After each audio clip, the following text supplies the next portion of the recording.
from outer space. Tennessee, Memphis, no Tennessee at all. Straight out of Memphis, you know what I'm saying? Yeah, live from outer space. It's your man, I Make Mad Beats. Unapologetic is the company. Unapologetic is the brand. Today, you are witnessing another episode of the Magnificent Type Beat Producer Podcast. Yeah. Producers are here on deck. Let's get it. You feel me? Yeah. Like I said, I'm I Make Mad Beats. This is LJ1S, what's good? on the microphone. Behind us, we have Sheena again on deck, making sure she's gonna be Googling all of our random false facts Make and sure I correcting don't us. say Swiss Beats produced the Yeah, Ava region. exactly. You know what I'm saying? We gotta have somebody around to make sure that don't happen. Yeah, we don't need that. Yeah. So we got a few topics today. Big shout out to our sponsors, James Dukes, and everything he's done in his life. Yeah. We got some interesting topics for today. What topics we got, my guy? Man, I guess we just jump into it. Overproducing. Overproducing. So what is overproducing, bro? Man, well, see, okay. I guess before we get... Hold on. I want you to know. The title of this junk is 30,000 hi-hats. Yeah. Which was a phrase I got from you. So please explain. Right. All right, okay. Well, I'll get to my backstory later. Yeah, 30,000 hi-hats. I definitely found... I'm pretty sure it's been over just the creation of music in general, but today specifically, like... I said hi-hats because I do feel like niggas just be having 1,000, 30,000 hi-hats in a beat, like, for no fucking reason. You know, of course, you got the main, especially now with trap shit, hip-hop shit, you got the main, but then you got all the extra triplets or whatever. Yeah.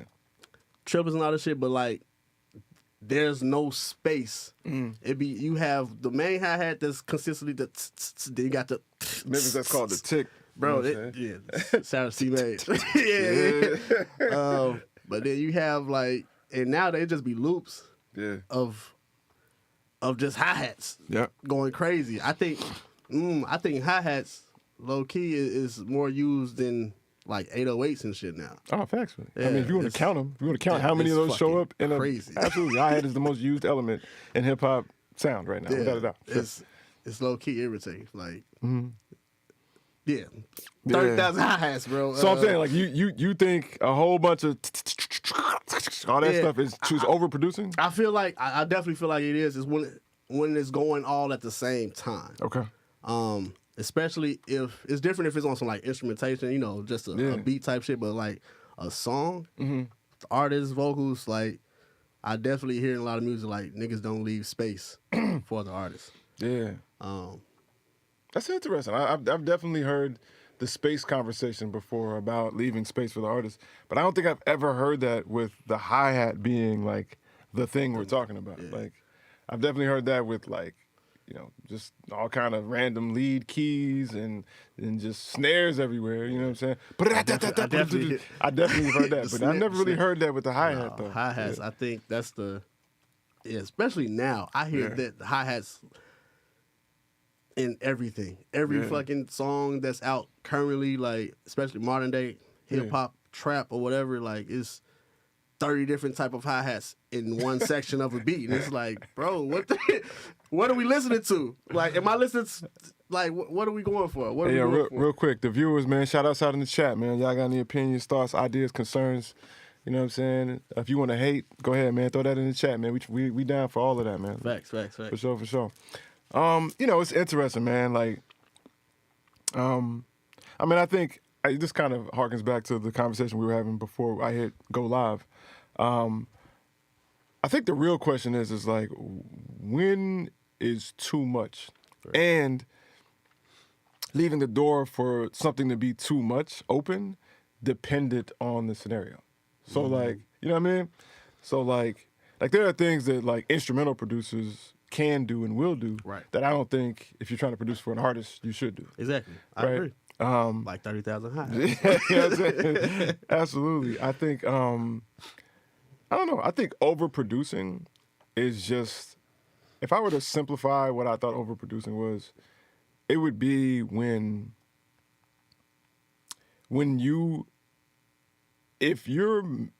okay, there's two elements. Let me catch my thoughts. Gotcha. There's two elements here. You're overproducing. Let the hats live be. Taj and God. I wonder who the hell that is. Said let the hats live be. You know what I'm saying? Man. Some random person decided to tap in. Who cares? We just gonna disregard his whole opinion. But we're not disregarding nobody else's opinion. Y'all want to chime in, but that dude right there, nah, we don't.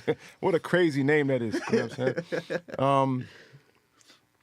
Yeah, but I think, I think it kind of, for me, it kind of goes into two lanes. It's like if you're working with an artist, overproducing simply means like you're not leaving space for the artist. Right. I think that's one way to look at it from a technical standpoint. But I also feel like overproducing means when you've passed the kind of the threshold of whether or not what you're adding is leaving an impact. Yeah.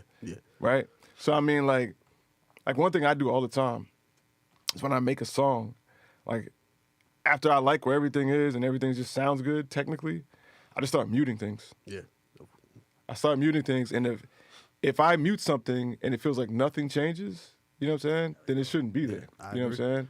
I agree. Now, but I kind of look at that from like an arrangement standpoint too. If I mute something, Yeah. and it loses something, right? Yep. Okay, that doesn't mean keep it there. That might mean allow the listener to lose and gain it throughout a period of time. Yeah. You know what I'm saying? But essentially, the idea of overproducing is just based around like whether or not what you're doing is servicing the emotional goal of the song. I agree. That's it. I agree. Yeah. I definitely, and I feel like this is more so younger producers too, because I know I definitely went through that when I had an artist legit tell me like, yeah, the beat cool, but bro, there's no space or whatever. And I went through that too, bro. Yeah, Same thing. And then I had to learn, really dive into. It wasn't that like the ideas and stuff that I had were bad. Like you said, it just didn't leave space. Yeah. But then I had to dive in and learn more about arrangements and when to put, this snare or this 808 or, this kick roll or whatever the case may be. But I've never been like 30,000 hi-hats though. I've never been that guy. Yeah, I feel like, I don't know, bro. To me, I think when I think of overproduction and I think of the amount of something, how much it shows up, I feel like in hip hop, you can't have that discussion without discussing the loop. Meaning like, I think there's a difference if with 30,000 hi-hats, that's just constantly changing throughout the span of 24 bars. Yeah. I think it's different with 30,000 hi-hats because there's a loop in the span of one bar. So, you know what I'm saying? That's exactly. Then that becomes a rhythm thing. Yeah, You know what I'm saying? Versus like just something that's just always changing and wilding out. That's overproducing. Yeah. You know what I'm saying? So yeah, I think just acknowledge, specifically in hip hop, how important the loop is, and then how that affects your concept of whether or not something too much is happening. Yeah, I definitely I feel that because you can overproduce with just having too much, but like you said, if does it serve a purpose? Yeah. If it's part of the rhythm of the groove of the song, then cool. Yeah. But if you got like all these hi-hats or whatever the case just going on while like the artist is spitting the most important bars of the song, it's like, that's crazy. What you expect me to listen to, you know? Right. Sonny, what up, homie? Yeah, that's definitely I will hope, especially now, it's more of a younger producer thing. Yeah. Hopefully when you've been doing this for a while, you don't still have that issue. Yeah. Especially if you're trying to make money doing this shit. Yeah, I mean, I think that's a coming of age thing. I think in almost everything you could do, like you're gonna, as soon as you're able to do it, you're gonna overdo it until of course, yeah, until you realize like, overdoing it doesn't serve the greater good. Right. You know what I'm saying? The overall goal. Absolutely. I mean, like, when I finally got a whole bunch of plugins, I was putting way too much plugins on everything. You know what I'm saying? Like, just for fun. Like, I just got it. I must use it type shit. You know what I'm saying? I've definitely been there. Yeah, and I feel like that's just something, you got to do, man. It's like the process. Yeah, when I first learned how to play chords, like, every chord was. Every finger was used, bro. Like, you know what I'm saying? Every chord has to be a 13th. Absolutely. Every finger was used, you know what I'm saying? Pause, you know what I mean? But I mean, but yeah. Austin Michael, what up, G? What up? That's good, fam. Yeah. But yeah, you know, I think once you learn balance and how you show up creatively, that's when the magic starts happening. And I honestly feel like I think the easiest thing to associate with is age, but I would associate it with mileage, right? Okay. Which means it's just like how often and how many times have you done this Right. before you've come to the conclusion? Like, Right. you know, like for me, I made hundreds beats really swiftly. You know what I'm saying? Right, So yeah. I got to that point relatively quickly versus others, they would take them a while to make hundreds of beats. And Yeah, it would take yeah. them years. Yeah, I think that the switch for me was definitely when I started working with artists. Yeah. Because of course, like I'm at that point, I'm just making music for me. Yeah. And what I still do, but overall, like that was the goal. I didn't see the artist in mind. I didn't have the artist in mind until Yeah. someone was like, "Nah, bro, this is too much happening right here." Like, I was like, "Bro, you crazy? This beat, like, nigga, what?" And then I actually said that, I was like, "All right." when I couldn't come up with a rhythm myself to place the verse, I was like, "All right, bet." My man, Tajin guy, just random dude who strolled by, he came through and he said, I think overproduction can sometimes come retroactively. And of course, he didn't misspell something immediately. Like you make a beat and it's fine, and then an artist comes in the picture, and you have to sacrifice things he's gotten used to. Absolutely. Thank you, random person. I would 1,000,000% agree. I mean, I think, but I think as a producer, you have to be willing to like let go of things you created, you arranged. You can't look at everything like it's your child. You know what I'm saying? And that's the attachment. It's oftentimes That's it. we be sitting there thinking about, but I filtered it. I wanted to go in the beat, you know, and you just got to find a way to fall back. Yeah. Weird noise over the mics. Here we go with this shit, man. All right, y'all. Hold on a second, all right? We gotta figure this out. Right? Hold on a second. Y'all stay tuned. Let's see what we got here. I'm gonna try something else right quick. Let's try it. Mike started to go crazy. Okay, cool. How they sound right now? Any change? Yeah, let me know. Let me know real quick, cause I need to know whether or not I need to restart software or what. We good? That's what's up. Shout out to y'all. Bet. I think I know what it is. It's weak ass software, but I know a quick fix. All right, cool. So we ain't have to cut off the live stream. Thank y'all for calling that out. Every time this happens, call it out because we need to fix this shit. Yeah. I think, you know what I'm saying, like, why are we compelled to overproduce? Let's talk about that. Right? Because I mean, even to this day, like that's still a discipline for mine. Like I have to be No, like, it's let definitely a me fall discipline. back, right? Yeah.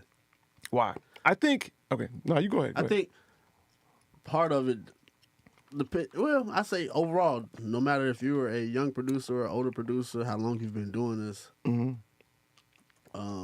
you truly value your ideas, especially in a creative way, I feel like it's more easier to fall into overproducing, especially if you don't understand or see the artist in mind, have the artist in mind. Because we, like you said, every beat we make is like, this is my child, this is my baby, to the point where like every idea we value the same way. I think that's the easy slope, like to fall into that space. Yeah. I think we overproduce, man. And this is why I'm a snob with this to the death. Till it's over. I'm a snob with this. To this day. To this day and beyond. Like I really think it's just I think the root function of overproduction is when you're choosing the wrong sounds. I truly believe that. I think I think you take a fucking 17-year-old, right? You take a 17-year-old, right? And he only made 10 beats. You know what I'm saying? Right. I think, and I'm not saying this would solve his issue, Right. but I'm saying if you take that 17-year-old and you record from a live Wurlitzer lusciously, right? Right. The drums that you pull up are Already, drums that are straight off of, fucking Drake greatest hits, you know what I'm saying, or whatever. They sound great, you know what I'm saying? I think that person feels like they reached the goal of a professional sounding beat much sooner. Okay. I feel that, Yeah. and I agree. But now that points me in the direction of underproducing. Okay. Hold on. Before we switch that up, keep that. Yeah, I got want you, to I get got some you, of the I got you. comments. My man Sonny said, I think it's just getting carried away, hearing different ideas and forgetting about the artist. Yeah. I forget that. Damn, y'all forget about the artist? That's tough. I mean, when you don't have the artist in mind, you just go with your ideas and just keep it pushing. Black Nerd said, the impulse to overproduce exists because the artist can. It's like the freeway metaphor. If you build a highway, regardless of the lanes, it fills up. Because the artist can. Okay. I mean, I feel that, you know what I'm saying? I think I feel that. I definitely feel like that is the case some of the time, sure. I definitely feel like, but I would put that in the minority case. Yeah. I really think it's sound selection. I think people got a whole bunch of layers and a whole bunch of sounds. You know why? Because you don't have one sound super interesting. If you had one sound that was super interesting and felt good and sounded good, okay, you would want to leave it alone. You'd be like, let that have its, because that shit is magical. Yeah, right? Yeah. But when all of your sounds sound okay, cool, that's what makes you think like, let me layer this. Absolutely. This. Especially with drums. Absolutely. I know that for sure. I've definitely been down that road. So we talking about underproducing? Yeah, because like I feel now I deal with underproducing more than ever, like overproducing. Sure. Just because I have grown, my ear has grown, I do have better sounds and everything, to where like I find myself, once I get a vibe that just, I'm like, bro, this is crazy. A lot of times I stick with it. It's like, yo, this is it. This is the beat. But then I learning more about just production and arrangement and stuff like that, that allows me to get other ideas out and knowing where to place them. But I definitely fight underproducing more than overproducing. I'm right there with you now, bro. Yeah. I'm on the other side where I'd be like, nah, man, these chords is enough. And I'd be like, right, yeah. These niggas need some kind of lead synth. Fuck it. Yeah. You know what I'm saying? But I think that's also because it's an interesting dynamic, especially like if you're producing for artists. Yeah. Because I feel like we're about to definitely change the subject, because that leads into knowing the artist that you're sending beats to. So pause there. Yeah. I'm gonna hit some of these comments. Yeah. Tajan God said, hold on, my bad, I read it wrong. Tajan Subpar Human said, restraint can sometimes move the creation of a beat closer to a work, or more goal-oriented versus just expression. And I think producing for people is a balancing act. Absolutely. Yeah. Okay. I agree, totally. Tajan Regular Person also said he agreed on the sound selection part as a reason. Thank you, Regular Person. I appreciate that. What a good regular person. Austin Michael said, I overproduce because I forget the voice is an instrument as well. Facts, yeah. Like, I think I tried to fill the record up sonically before adding vocal ideas and whatnot. I feel that. Yeah, and that just comes with time. I would think, though, you would be more adept to doing that, or to surrounding as an artist, right? Because you're both, right? So yeah. You should be thinking ahead of time, out the gate, like off top. You know what I'm saying? Where these bars gonna go? Absolutely, you know? Absolutely. But yeah, man. You know, I think, I truly think that if everybody had a $3,000 microphone and a $2,000 preamp going into a $2,000, what was that? Where are we at? Like $7,000? Going into a $2,000 interface, Yeah. and then they know how to record properly, Yeah. I think we all do less on a record. I think we all leave space. I think we love. I think we do a lot less layers. Right. I just think people do less when everything sounds great. Yeah. You know. I feel that. I think people. Same thing with drawing. You know, I same thing with most things. I think when the foundation. Same thing with cooking, right? Like you put the higher grade or cut of steak you get, the less you put on it. Right. Yeah. Yeah. The ingredients. That makes sense. You That know. makes sense. Yeah. All right. Yeah. Also, I just want to say I'm not saying overproducing is bad. Yeah. I'm saying overproducing it becomes bad when you don't know what to do. Right. With, like you said, like arrangements and stuff like that. Yeah. Because that's for me. That's definitely a way I get underproducing. I overproduce and then I arrange from there. Yeah. I overproduce on purpose. Yeah, Like, exactly. It's I, very and then intentional. I just trust myself to scrape away Yeah. whatever. Yeah. But I will say this though. I agree. I don't think overproducing. I would say this. Like I think something that can be deemed overproducing over here is not overproducing over here. So Facts, yeah. like Situational. like sometimes I watch movies or sometimes I witness things, maybe watching a DJ scratch or something like that. And like there's like the yeah, y'all, whatever. That is for the common listener. Right, And right. then they're doing something like a crazy flare, whatever, blah, blah. got red That eye. is for other DJs. Yeah. Okay. That is the flex of like, hey, people who know how to do what I do, I know how to get do it this well. Yeah. Right? And in that case, that's not overdoing it because the audience is much more in tuned Right, yeah. with what is happening. You know what I'm saying? And so makes I sense. feel like at times, I see the same thing in movies. Some movies is just like, bro, Like, what was that for? yeah, what was that for? But then I imagine to other filmmakers, they'd be like, That's wow, crazy. Yeah. your ability to pull that off, blah, blah, blah, So I think the audience is important. And that's why I think, you have people like a Flying Lotus who has 70,000 things happening in one song, Because and it's producers- never too much. Yeah. It's Nah, because his facts. number one fan base is people who also make beats. That's okay. Yeah, because I was definitely about to lean into that. Yeah, no, that's a fact. Yeah. Yeah, Flying Lotus. Yeah, it should be crazy. Mm-hmm. Be definitely 1,000 things going on. Yeah. My man Sonny said, I think not having an artist around definitely when creating plays a part in overproducing because you are just in a free mindset. Yeah, I agree, but that's also when you need discipline and structure. Yeah. That's the thing is you shouldn't. I don't think a producer should need an artist there to still be a producer. Yeah.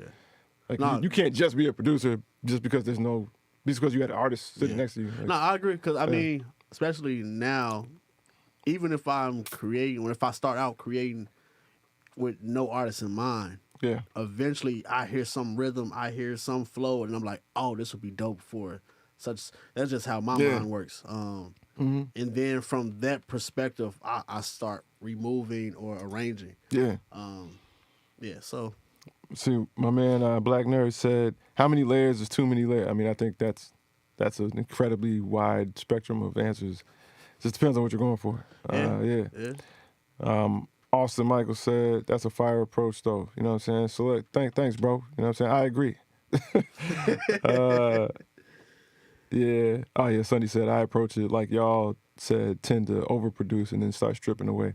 Yeah, cause see, the thing about overproducing though, that's fun is that like you end up with all these like random things you can use for like transitions and stuff. Yeah, Like you might have just played this on some like, I want this to be a complimentary melody. Right, You know what I'm saying? exactly, yeah. And then once you get done with it, you're like, nah, there's too much going on. Then that melody can just be what happens right before the hook or what happens right before the bridge. Those or- moments, the moments. Absolutely. Yeah. You know what I'm saying? It's always good to have way more, than not enough, to play with. So, pause. You know what I'm saying? But, Yeah, I definitely agree with that. Dang, I was about to say, what else? big shout out to everybody in the chat, man. Thank y'all for being a part of this conversation, man. Continue to be a part of this conversation. I know some of y'all got some trash opinions, man. Go ahead and throw them our way, man. We'll happily debate them. Oh, You know what I'm facts. saying? We'll happily debate them. Yeah, I'm already started the debate by calling them trash off top. You know what I'm saying? No matter what you say. Out the gate, off top. That's it. Call now, you feel me?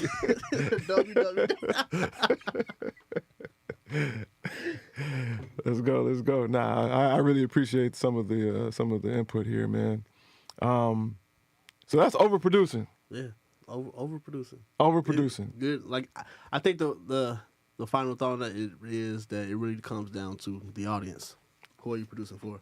Hold on a second, man. Hold on one second. Hello? It just happens at least once every time. I'm good. I'm in Type B right now. We live.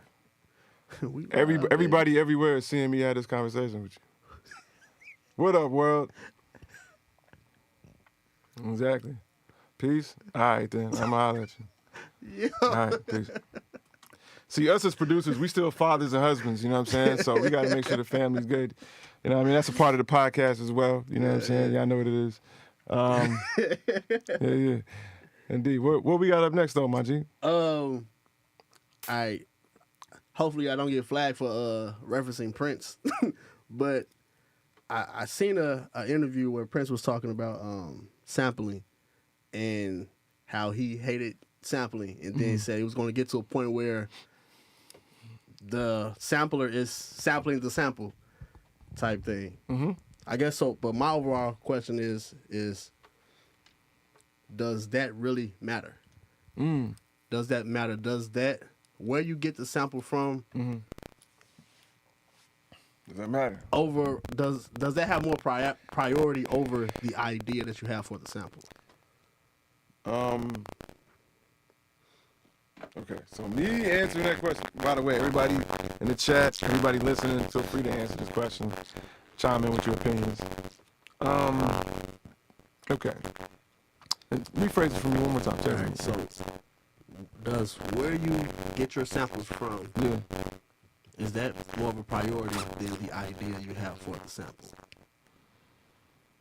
I mean, I think first and foremost, anytime you kind of assess this kind of thing, you have to figure out, like, what is the goal? Right. Right, so, like, Mike's going crazy again? Damn. All right. Somebody said the mic was crunchy again. Damn.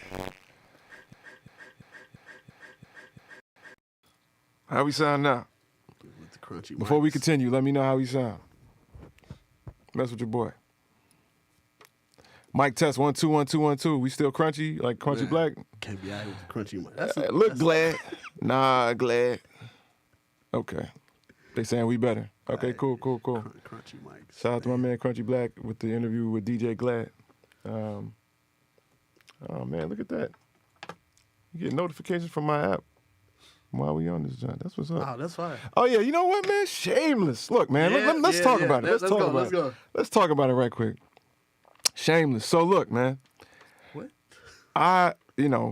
For those who might be watching this now, for those who will eventually watch it, as this will sit on social media for a while, I created an app for my world, my company, my people, right? Okay. If you're interested in me and us, you gotta go get the app. Facts. In fact, I'm gonna be all the way live with you. I don't understand how you could be interested in me If you don't. at this level to where you're tuning in, you're checking my stories out, you're clearly set up in the algorithm to find me on social media, right? And not have my app, right? And I'm for a couple of reasons. Number one is just general interest. Number two, though, is that I'm clearly a black man who created his own platform, right? In a world full of ultra-controlled platforms, Man, yeah, all for a great cause, yeah, right? And it's free, yeah. right? It's free. Go get the Unapologetic World app, please. You ain't got to fight with the algorithm. Nah. None of that. Yeah. Nah, you know what I'm saying? All you're going to find in there is crazy shit. That's a fact. You're going to find educational shit. You're going to find, like, what the fuck are these niggas talking about shit? Man, the events that's low key, like, if you're not involved in the app, you might miss out on invitations to events. Like, Yeah. that's Yeah, man. So that's real. So, I'm going to cut it. I'm going to cut it there.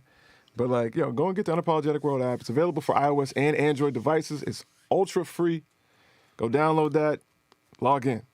Rock with us. That's Now, sampling. Yeah. Okay. I think it's always important to, before any sort of judgment, know that, like, know what we're aiming at, right? Because, I mean, anything can be anything if we're not aiming at something specific, right? That's a fact. So, like, I think where it comes from can matter, right? Okay. I think it can matter. I don't think it'll ever matter more than what you did with it, Right. Okay. ever. You know what I'm saying? But I don't think we live in a binary world where just because how creative you are is important means that where you got it from doesn't matter. It does. It still matters. Yeah. Right? Like, you know, I'm gonna be a 1,000 wow. I'm gonna keep it all the way live. You know what I'm saying? Like, I think with fans, with people who just want to listen to music, none of this matters. Right. Facts. Absolutely none of this matters, right? Whether you sample something that came out last week or literally 2 minutes ago, nobody cares. It just cares, does it feel good? Is this what I'm gonna play when I'm driving today? That's all anybody cares about. But the thing I be trying to remind people of, right, is that, like, if you're a direct to consumer business, right, meaning you 1,000% only depend on your ability to attract fans directly through your own platform, well then sample me right now saying this and make a beat and do whatever. You know what I'm saying? That's fine, right? Someone's gonna do it. That's gonna be dope. Yeah. Now, with that being said, right, if you see that your specific goal is going through curators, right, and I mean that on a bunch of levels, not just what you mostly think of, which is like bloggers or somebody in some form of journalism, but I mean, like, you want to get signed to a deal, right? You want to be valued by executives and or people who market, promote, or push music, right?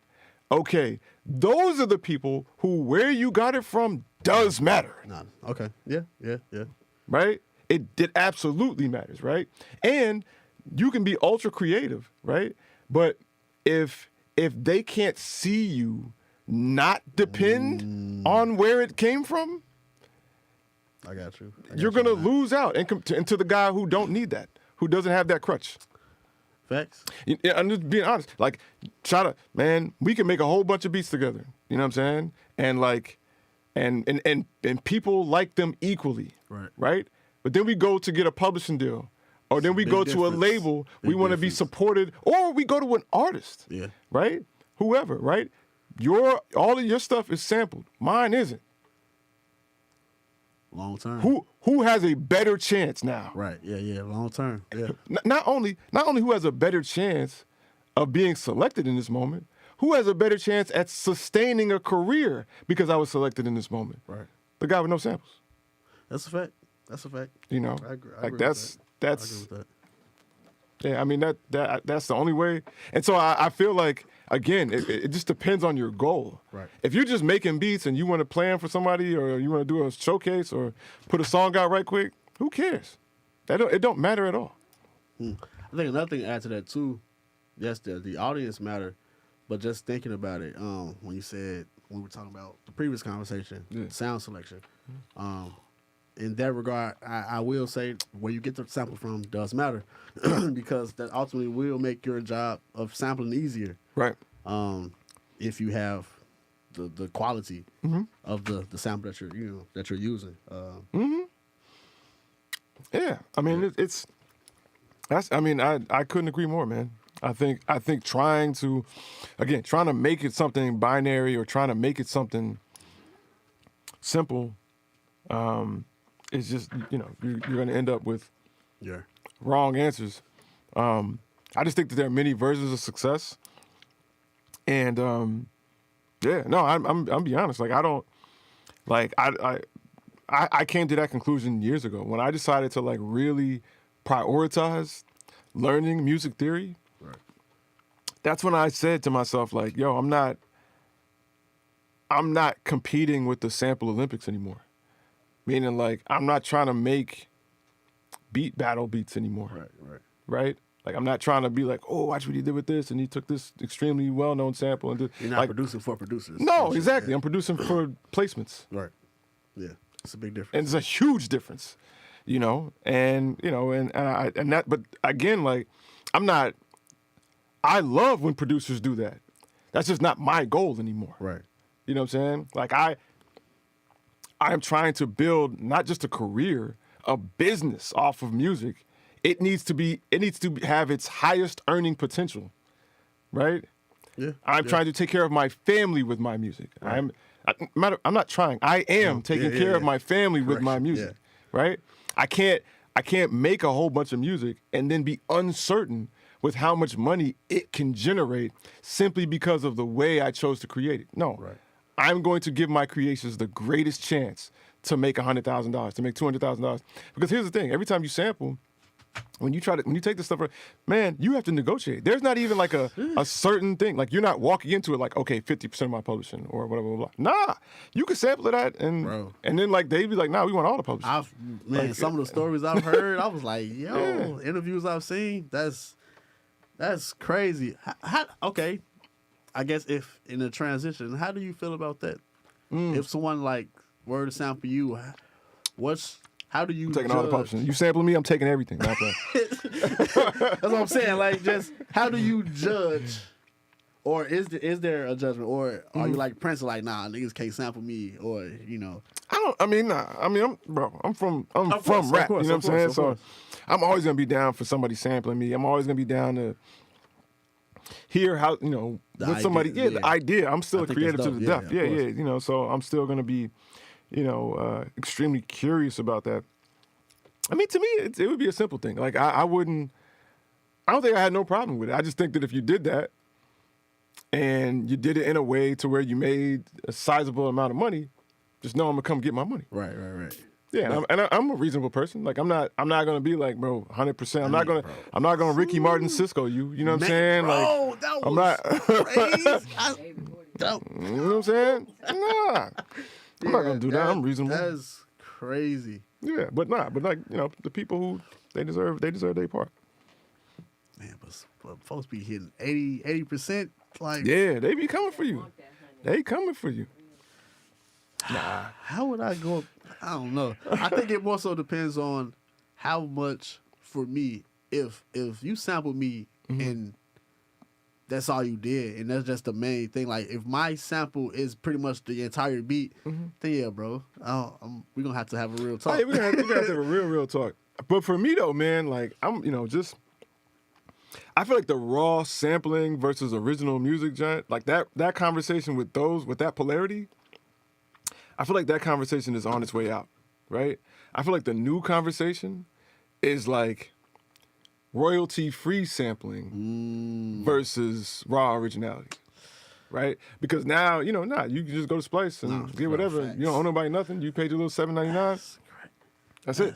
But, you know, like, I've already seen cases and instances of, like, you know, a kind of legal issue or potential legal issue because of the access of those royalties-free samples and how they might be used. And, you know, somebody might sample something off Splice and then a record company think that you're sampling the record that they just put out. The Pharrell. Exactly. And try to come for you. Crazy. You know, because nobody truly owns the publishing of that original sound in a way that they come after you for it. You know what I'm saying? But, you know, I don't like, again, like, for me, the number one way to dodge all this shit is just to make up your own shit. Yeah. You know what I'm saying? Just to make up your own shit. And then, you know, honestly, from my perspective, make up your own shit and know how to make it sound like a sample. Yeah, that's what you're really going for. Yeah, that's what you're really going for. You're really going for a texture, a vibe feel. You know what I'm saying? Yeah. But, you know, I literally just came in here with 300 records of the day. Nah, facts. To and that goes, sample. Right, and that goes to what what I do now, because I come from sampling. Yeah. Like I love sampling. Like I remember when I first started. Well, I just hope that's another topic, but I come from that, and I feel like now I still love sampling, but because of the things I want to do with my career and everything, I definitely still use samples, but it's more so for the inspiration. Yeah. And now because I learn and know like music theory to a degree where I can play my own things to basically add on to the sample and just remove the sample, and you still have something crazy. Yeah, man. I think we just did shout out to Unique who just came in the building, but we just did a beat maybe like 3 or 4 weeks ago. Yeah. Where I sampled something on vinyl. And by the time we was done, like I could just hit mute on that joint, It and was something still crazy. Yeah. it was like we don't even need the sample no more. You know what I'm saying? Like, definitely the way to go. yeah. So I mean, like, I'm never gonna be anti-sampling. I'm always gonna honestly. I'm pro sampling, but I'm pro sampling as a creative and as an artist. I'm not pro sampling as a business. Big difference. If you're trying to make Big money difference. off this game, Big if you're trying to survive in this game, now if you're just making music, you got a job, you just making music for the sake of the art or to have fun. Nah, then sample all day, sample endlessly. You know what I'm saying? But you know, I just think that you're making it significantly harder on yourself if you depend on sampling, especially not so royalty-free samples. You know, and you're trying to make a business out of this. I don't think that's you're setting yourself up for success. So you just basically, in the business sense, just remove the sample completely. Nah, I mean, I don't even think that's then. Okay, so let me. So there's a caveat for that. So I think you can like stay in the sample heavy zone, but where you got to make up for that is relationships. You know what I'm saying? Meaning, like, I mean, you can be Just Blaze all day if you surrounded by Jay and Ye and all these. If you had the relationships with the people who would appreciate that, and then, you know, They got the bag to take care of those publishing issues, absolutely. You know what I'm saying? Like, honestly, if I was like, you know, if I lived in LA, or even if I just had the relationships to, if I just had, here we go with this shit again, Mike Crunch, Crunchy Black. Bro, What's up, Glad? DJ Glad. All right, how we sound now? Represent for the streets. How we sound? Oh, we sound different. I can already hear it. Yeah. Mic test 1 2. Y'all give me some confirmation. Yes, sir. I don't know if Phantom's saying yes, sir, just because he's saying yes, sir, or if he's saying that we sound good. yes, sir. Right, you could just be saying that. You could just walk in the chat. Oh, everybody saying we good. All right, cool. Calvin, what up? Keelan, what up? You know what I'm saying? I see y'all. Alexis, what up? I see y'all. Thank y'all for tuning in. Okay, Phantom said the mics is okay. Cool. John Carroll said we sounded clean. John Carroll, what up? Cool. I think, man, like, I think if you have the relationships, you know, if I'm Soundwave, I'm sampling whatever. True. Okay. Yeah. You know what I'm saying? Yeah. Because Interscope / TDE is 1,000% gonna pay for whatever publishing, right? And I know Kendrick is a big enough artist That's gonna get that's gonna make a label be like, okay, this is worth paying right. for this. You know what I'm saying? That makes a big difference. Yeah, if you have the relationships, I think, but you just have to walk in knowing that like sampling is a liability, right? If you have the relationships or whatever you're doing can make up for that liability, then it'll work. I feel that. Yeah. Okay. Just to add on to that, so where do you prefer to get your samples from? Man, that's a good question. Man, people in the chat, let us know too. Yeah. Where y'all get y'all samples from, man? That's real, man. And keep it all the way live, man. Keep it all the way live. Like, if you sampling off YouTube, don't have no shame. Say I it. definitely, bro. Yeah, What? like, don't have no shame. Don't be like, well, I truth. Nah, man. I found some, bro. You be sampling. Crazy. Yeah, it's all good. Keep it all the way live. Taj and Regular Person says, shout out to TrackLib to help bridge the connection to the to uncertainty of what can happen after you. You know what's funny? I'm not even gonna finish reading what he was saying. What's funny was just that as soon as we started talking about this, I was like, yo, I bet this man bring up Tracklib because he loves the problems that Tracklib solves. Yeah. But I don't think Tracklib is even big enough or as well known enough to truly enter this conversation. Extra shout out to them, but I think that they have a marketing journey ahead of them. You know what I'm saying? That I think will allow them to like truly become a part of this conversation. Because that Tracklib does solve a lot of the things we're talking about. They solve that problem. Absolutely. Last time we talked about this, Mad, you mentioned how different the conversation would be if you were surrounded by the infrastructure to get stuff cleared. Absolutely. Absolutely. I mean, sampling in general. The biggest thing that keeps people from sampling is not knowing what is going to happen afterwards. Right, yeah. Right? If there was a clear pathway, okay, if you sample X, Y, and Z, and are you willing to agree to that immediately? Yeah. Versus like the whole I have to hunt down the publisher and blah, blah, blah, hire somebody. Yeah. All that stuff. You know, and Tracklib absolutely solves that issue. That middleman, that journey. Yeah, absolutely. Let's see, YouTube. My man Keelan said, I'm sorry. Yeah, Keelan said, YouTube, musicians I know, sometimes live stuff. Okay, that's where you sample? Okay, bet. Off YouTube. Sonny says, Splice, of course. I got records for Father's Day from my wife. Shout out to the wife that comes through her records. That's an important, facet of life. Yeah. YouTube and different radio apps. We got an app called Radio. I was just going to mention that one. That's the secret weapon. That's the yeah, man. My man Taj and Regular Person says, I sample from everywhere. I literally just recorded a gas station clerk going on a rant at 3 a.m. First of all, my G, what you doing at 3 a.m.? You know what I'm saying? You need to be living a safer life. We live in Memphis, bro. What I'm saying? You got going let's on? Calm down. Sonny said, I like inviting real musicians in my sessions too. Yeah, indeed. Me too. Yeah. I like that as well. Yeah, man. Like me, my preferred place of sampling is vinyl, without a doubt. Okay. Because, I mean, with respect to everything else that's been mentioned here, there's so much music that just never made it to these digital platforms. Yeah. You know what I'm saying? And there's a texture to it. And, just being, on some real shit, like, there's just something different about how you sample when you can control it with your hand, right? So like a record, right? When you can control it like manually versus like clicking a mouse, you choose different things. I have to agree with that, just in the sense of engineering aspect when we're talking about the console. Same thing. Same thing, man. Same thing. Like that. I think that's one of the things that it's why a lot of music is starting to lean and feel and sound the same.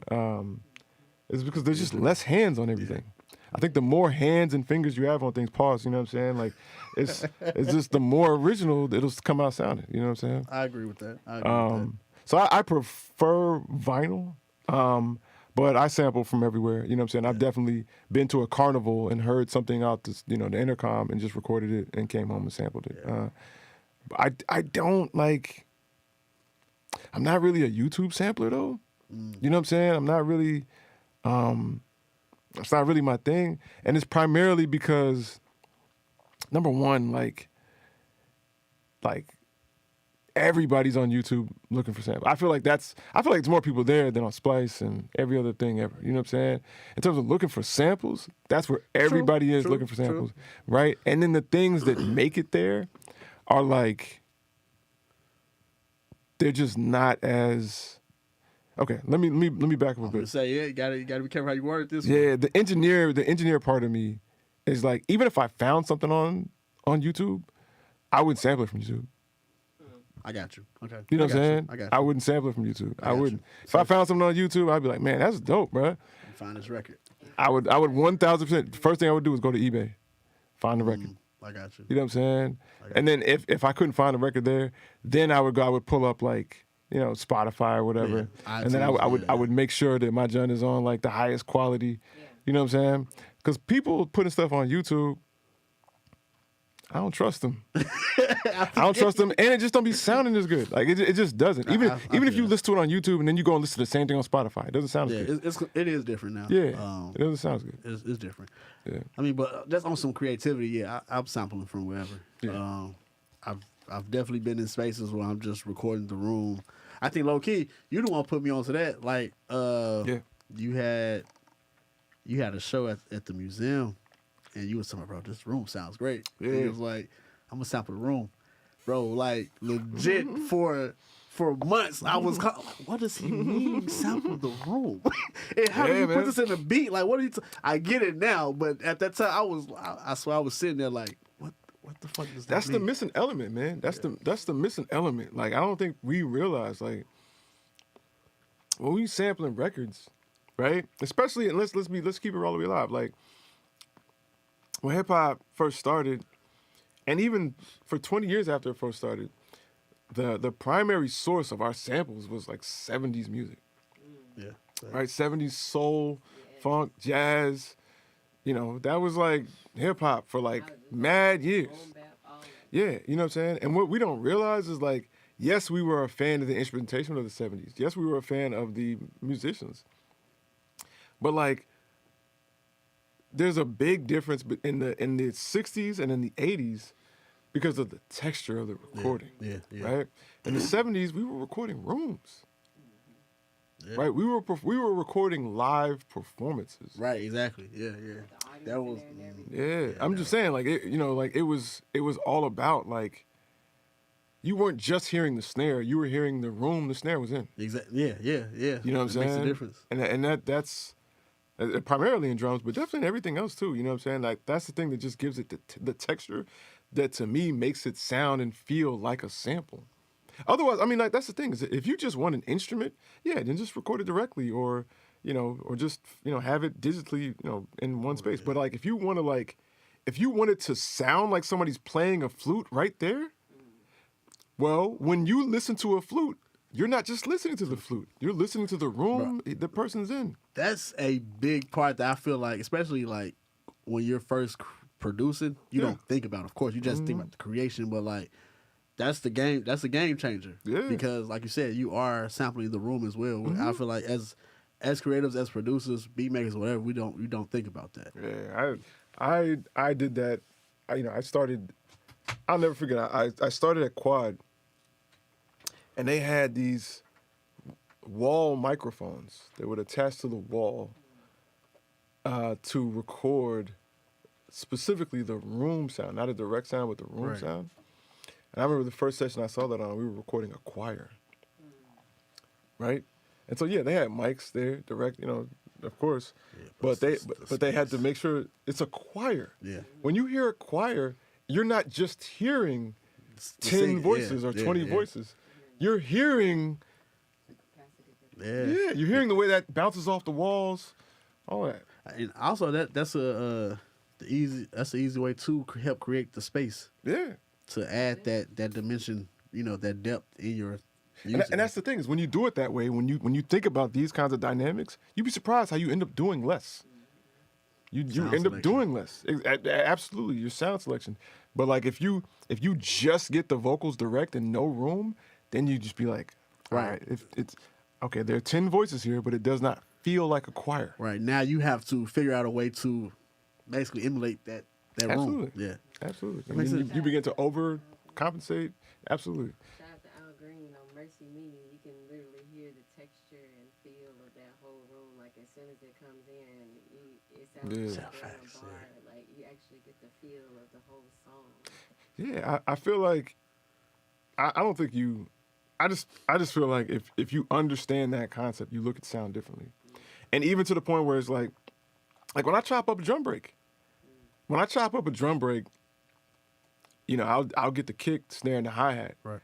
But I'll also snatch space. That space for the room, yeah. Absolutely. Yeah. If there's like a little bit after the break or before the break, or if there are some hits that don't happen for a while and there's like air, I'm sampling that too. That's going on a pad too. Yeah. Right. And so that way, whenever I want to create space, I have it there. See, bro, like I mean, I know this now, but it was definitely a point in my journey where like I said, when you first, It was years ago when you mentioned that, and I was like, I legit sat on there like, what the fuck does he mean? I was trying to picture like putting the role, like how do I put that in the beat? How does I make that work? It was so. It's very simple and straightforward, but at that time, I don't know why that seemed like hella complex. I was like, bro, what does he mean with that? It's probably even more wilder now. You know what I'm saying? But I mean, yeah, I still do the same thing. It still is a part of the secret sauce pause. You know what I'm saying? Like, it's you know, I still do that to this day, man. We got anything else? We ending up. We had 130. We had 128. 120. Oh, the next one I feel like it would. We got 10 minutes. Let's just do the importance of having a producer name. Hold on 1 second. My bad. Main samplet.io and fader.com is where I sample from outside of a little vinyl that I have. Okay, cool. I never even heard of that. Samplet.io. This man, that's the streets. That's some. It's the streets. Okay. Well, my bad. Go ahead. What's your thought, bro? Oh, as a producer, is it important to, I guess, have a name?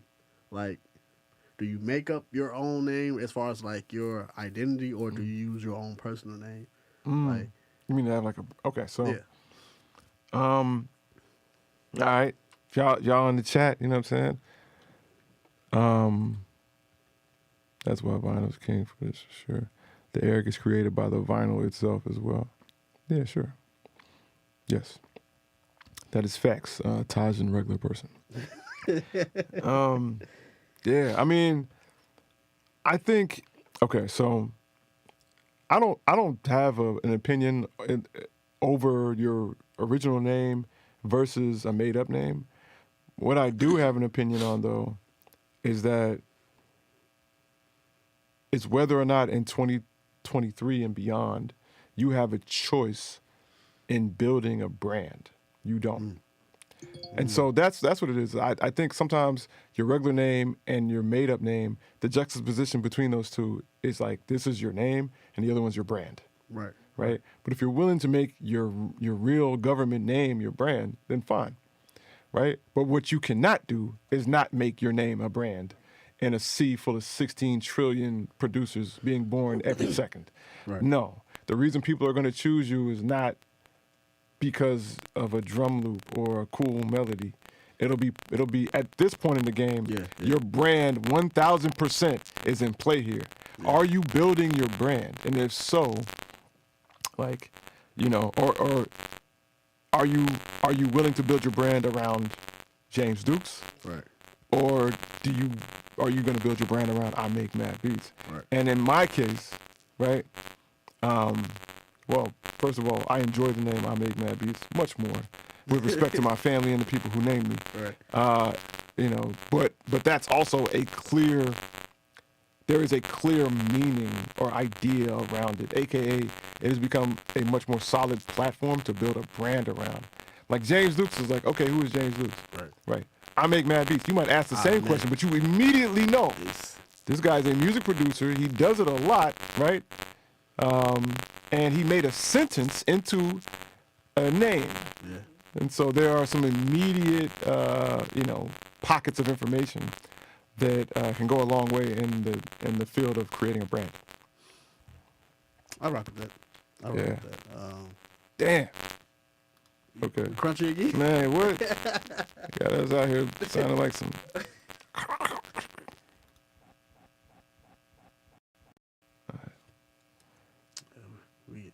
All right, man. We good now? We good? My anger is not towards y'all. It's towards this scenario, man. We good, man? Damn. Okay. All right, cool. But yeah, as long as you're willing to invest in your regular name as a brand, I'm cool with that. I just believe that your regular name is probably not the best suited to build a brand off of, right? At least, without, if you're having to, as a producer, if you're having to do that brand building on your own. Okay. Do you find it easier or harder to? Well, I feel like you already answered that. Mm-hmm. But I was just going to say, in making a brand, whether you choose your name or not, because I'm thinking about down the list. At first, I was feeling like there's not really many producers that use their name. Yeah. But then I instantly thought of Dr. Dre. Well, that's not his name, but Yeah. Quincy Jones. Sure. And he's the GOAT. That's a different era, though. Everybody back then was using regular names. Like, True. That's a different Okay, era, okay. and also there's a different level of dilution. Meaning, like, Quincy Jones was competing against thousands. Me and you were competing against billions. Okay. Okay. You know. So it's definitely much more needed to Yeah. have that separation. Yeah. But yeah.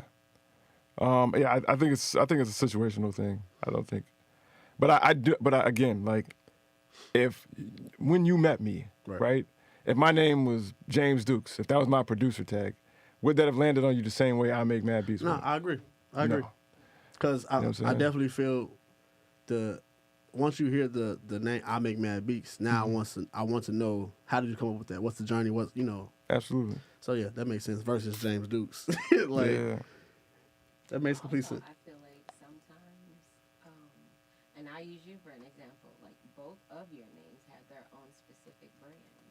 And that's a very rare case that happens. It happens, but like James Dukes, you hear James Dukes, and that's the business person.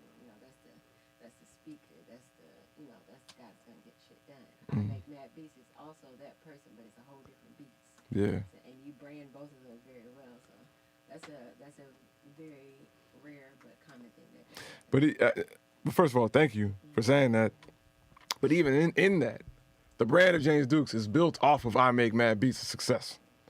Like, nobody's calling and asking James Dukes to help build no business or speak to nobody if it wasn't for the success of I Make Mad Beats. Absolutely. Yeah. So That's interesting. yeah. But on that note, I think that's it for the day, man. Yeah. Yeah, man. Those who chimed in, man, thank y'all. Phantom, Appreciate Black it. Nerd, Sonny, Alexis, Antonio Woods. What up, John Carroll? You know what I'm saying? The legend. Taheen, regular person. Austin Michael. You know what I'm saying? Yeah, man. Thank y'all for coming through and checking out the podcast. Yeah. Any last words, LJ? Man. Fuck them 30,000 hi-hats, bro. Learn how to produce. That's it. Y'all know what it is, man. Y'all heard it. You know what I'm saying? Yeah, man. Y'all be safe out here. Live from Outer Space, this is I Make Mad Beats. We're at Outer Space, an unapologetic studio. And until next time, y'all be safe.